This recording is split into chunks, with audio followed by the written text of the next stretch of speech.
Et nous faisons tout ça pour faire gagner Lourdes, pas pour nous faire gagner nous-mêmes. On s'en fiche complètement. Et je sais que chacun d'entre nous, de toute l'équipe, s'en fiche complètement. Vous le savez. Voilà.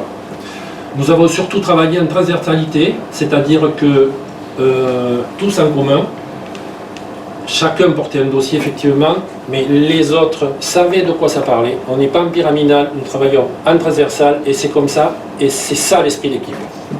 Et c'est un vrai, et c'est pas qu'un mot, c'est vraiment le travail qui est fait. Voilà ce que je voulais vous dire. Et maintenant, je vous propose de nous poser des questions si vous le souhaitez. Je voudrais m'adresser à Marie-Laure. Est-ce qu'elle pourrait nous préciser son travail au conseil départemental et son passé professionnel auprès de Janine Dubié, par exemple? Alors, est-ce que tu veux que je me lève ou... Comme tu veux. Bon, je reste assise, pas mal. Alors, mon parcours professionnel, vous saurez tout pour ceux qui ne le savent pas. J'ai eu 2 temps forts dans mon parcours professionnel. Le premier temps au conseil départemental, en effet, où j'ai passé de nombreuses années au contact de plusieurs présidents et une présidente. 2 m'ont marqué et j'ai beaucoup appris. François Fortassin, qui était un authentique et un humaniste, et Michel Pellieu, un bâtisseur, précurseur, où j'ai eu l'honneur et la fierté d'être sa chef de cabinet pendant quelques années.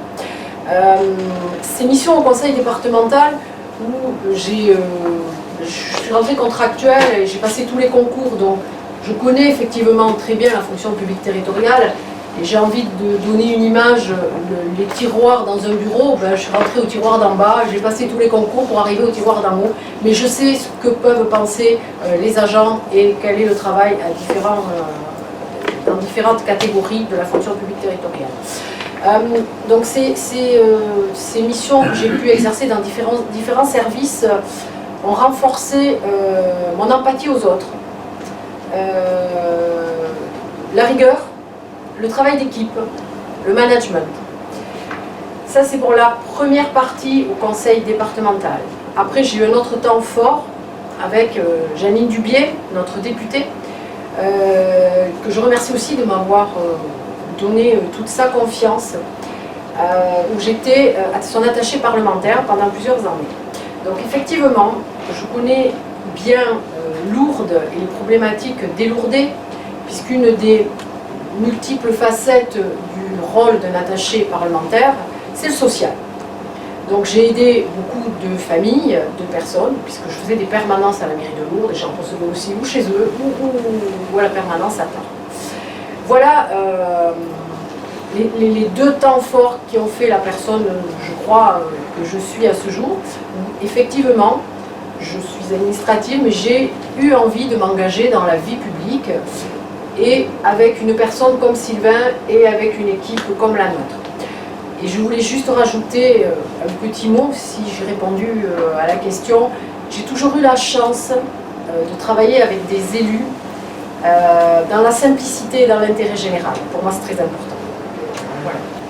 J'ai une question, est-ce qu'il y a un meeting ou quelque chose sur Internet ou peu importe la façon de prévu d'ici à dimanche, enfin, d'ici à vendredi soir? Pour l'instant, je ne réponds pas à cette question. Nous sommes en train de réfléchir. Nous verrons bien. Pour l'instant, ce qui nous intéresse ce soir, c'est ce que nous avons traité durant ces conférences de presse. Je pense qu'on a fait le tour de tous les problèmes qui intéressent les Lourdaises et les Lourdais. De plus, cette approche, cette méthode, du moins ce que nous avons décidé, voilà, de proposer plutôt des conférences de presse, ça nous semble être le bon format pour s'adresser à la population. Et c'est comme ça qu'on l'a fait depuis le début. Je l'ai fait depuis 2018, le 28 juin 2018, et nous avons toujours travaillé ainsi, et ça a porté quand même ses fruits, quoi. Voilà. Après, on n'était pas... Voilà. Chacun travaille comme il le souhaite. Moi, j'ai préféré adopter cette méthode-là. On l'a partagée avec mes colistiers, mes colistières. Voilà.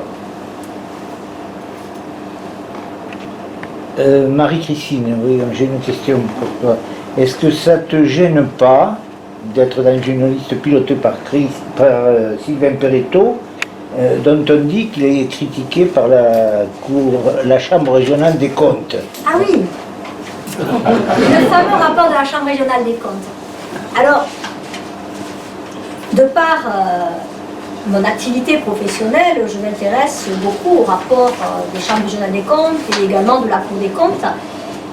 Et je trouve que c'est un rapport très intéressant. Alors, si je résume, je dirais que le rapport de la Chambre régionale des comptes qui concerne Lourdes et qui a été, dans les conclusions définitives, a été rendu en janvier 2017, ce rapport, il faut l'étudier dans son intégralité. C'est le rapport de la Chambre régionale des comptes, tout le rapport de la Chambre régionale des comptes, et je vais aller plus loin tout à l'heure, mais également ce qu'il y a eu après le rapport de la Chambre régionale des comptes. Beaucoup de personnes, et d'ailleurs c'est assez intéressant parce que ça va un petit peu dans les propos qu'a développé tout à l'heure Gérard, font référence régulièrement à ce rapport pour viser Sylvain, dont des développements ont pu le concerner lorsqu'il était premier adjoint. Mais il ne faut pas se contenter de lire un extrait du rapport. Le rapport, il doit être lu dans sa globalité. Dans sa globalité.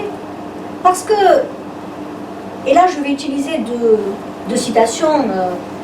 La première, c'est quand on veut accuser son chien, enfin quand on veut se débarrasser de son chien, pardon, on l'accuse d'avoir la rage. On l'accuse d'avoir la rage. Ou noyer son chien, on l'accuse d'avoir la rage. La deuxième, c'est que souvent, un arbre sert à cacher une forêt. Bon, déjà, par rapport à ce rapport, pour terminer, ce qui m'intéresse, c'est pas le rapport, c'est qu'est-ce qu'il y a eu depuis. Le rapport, il date de janvier 2017. Sylvain, est-ce que tu as été mis en examen? Est-ce que tu es mis en examen? Bon, voilà. Alors, Sylvain, il n'est pas mis en examen.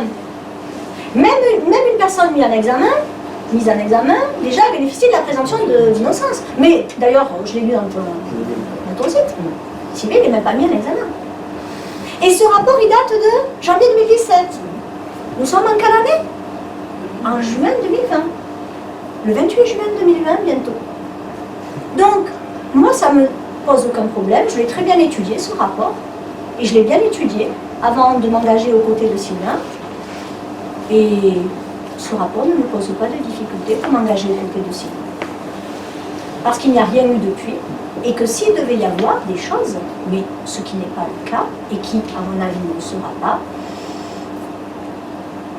Sylvain ne peut pas être le bouc émissaire.